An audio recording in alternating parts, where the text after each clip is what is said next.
Venezia, si sa, non è sempre una città a misura di persone con disabilità. Ponti, calli, canali e affollamento possono rappresentare un problema per chi ha difficoltà motorie, siano essi cittadini o turisti.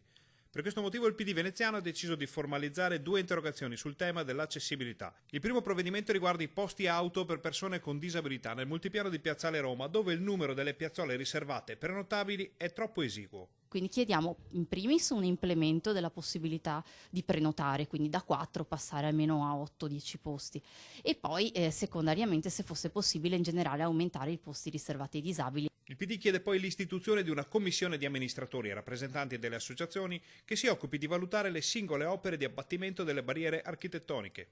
E di conseguenza invece questo preventivo confronto può portare a un risparmio di soldi pubblici e alla creazione di un'opera che è perfetta per tutti i tipi di disabilità. Essendo Venezia unica, come tutti sappiamo, e avendo un unico termine che è Piazzale Roma, e i posti riservati alle persone con disabilità sono pochissimi.